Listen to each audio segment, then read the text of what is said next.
드디어 마지막 시간입니다. 시험 범위 마지막 시간. 그리고 요거 끝나고 바로 하고 보자. 수업 있을 때, 시간 남을 때 선생님이 몇 개 더 올려줄게. 그리고 중요한 것들 중심으로 보고 이번 학기 마무리하면 될 것 같습니다. 일단 민족유일당 운동을 추진하다라는 제목으로 있는데 그냥 가장 핵심 내용은 신간회입니다. 신간회.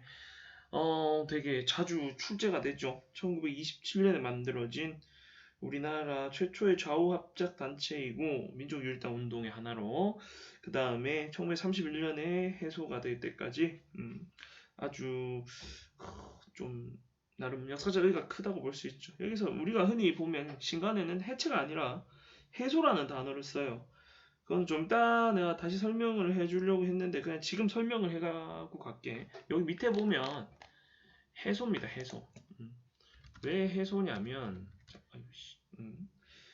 한 단체의 단순한 해산이 아니라 이게 다른 운동 형태로 발전한다는 의미로 쓰였는데 좀 그래요.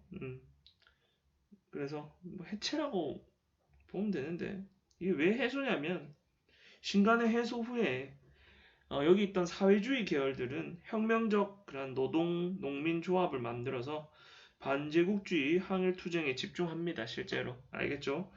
그리고 같이 손잡았던 비타협적 민족주의 계열은 조선학 운동 등 문화라든지 학술이라든지 이러한 문화활동을 전개를 합니다. 그러면서 다른 운동 형태로 발전한다는 의미에서 이렇게 해소라는 단어를 씁니다. 신간회에서는 알겠죠? 그래서 의랑 해소, 의 한번 먼저 정리를 하고 바로 들어가도록 할게요. 그렇죠. 민족유일당 좌우합작단체, 대중의 큰 지지, 국내에서 조직된 최대 항일운동 단체입니다. 자, 그러면 한번 봅시다. 자, 사회주의 유입과 확산. 사회주의는 우리나라 언제 좀 들어오냐? 1920년대에 들어오게 됩니다. 그거는 니들 알고 있을 거라고 내가 믿고 1925년에 드디어 뭐가 만들어지냐? 조선공산당이 결성됩니다. 알겠죠? 근데 1925년에 그렇지 밑에 나와 있지. 사회주의 운동 이거 탄압하기 위해서 또 우리나라 독립운동가들 탄압하기 위한 일제 치안유지법 이것 때문에 크게 타격을 받게 됩니다.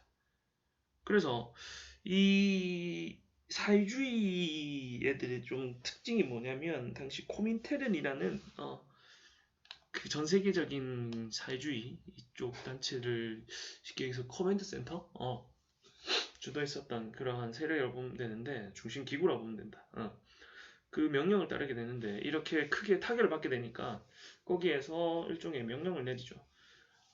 개량주의적인 단체들, 즉 타협적 제국주의자들과 타협하는 우리나라 치면 지금의 타협적 민족주의자들은 버리고 그들과 타협하지 않는 민족주의자들과의 합작은 어느 정도 가능하다는 명령서를 하달하게 됩니다.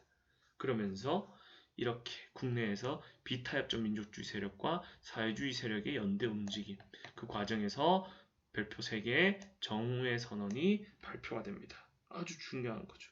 정우회 선언. 자 그렇게 되면서 이 코민테른의 그러한 거에 따라서 정우회 선언이 발표가 됩니다.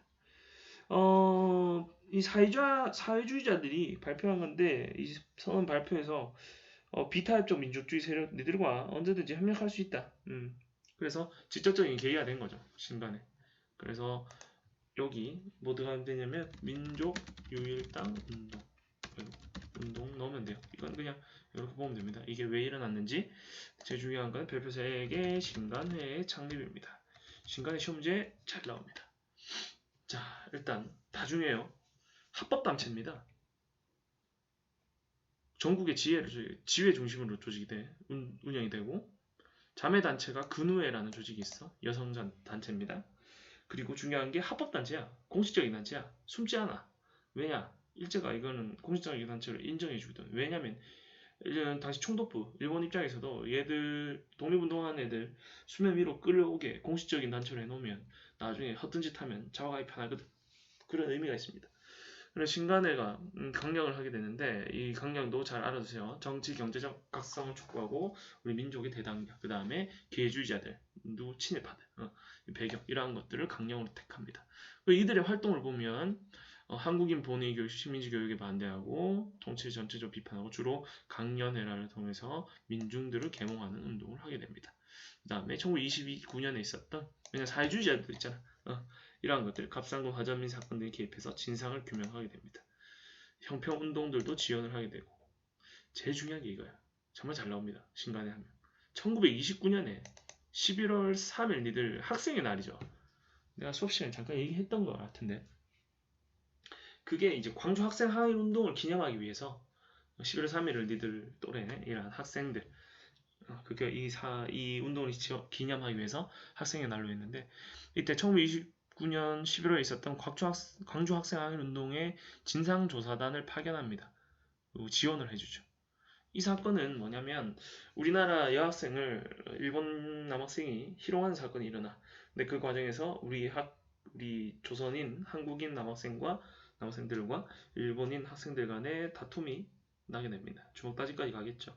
경찰서에 끌려갔는데 그렇지. 늘 예상했던 대로 일본인 학생들에게는 그다지 그렇게 죄를 묻지 않는 거죠. 그래서 우리 학생들이 거기에 대해서 이건 민족에 대한 차별이다. 민족 차별이다 이러면서 학생들이 중심이 돼가지고 항일 운동이 쫙 일어나게 됩니다.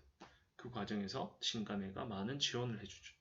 진상조사단을 파견한다든지 이런 식으로 해가지고 그래서 아마 요게 잘 나올 겁니다. 알겠죠? 그렇지만은 얼마 못 갑니다. 사회주의와 민족주의, 비타적 민족주의 계열의 추구하는 방향이라든지 코민테른이라는 단체가 있다 그랬죠. 커뮤니티 센터 같은.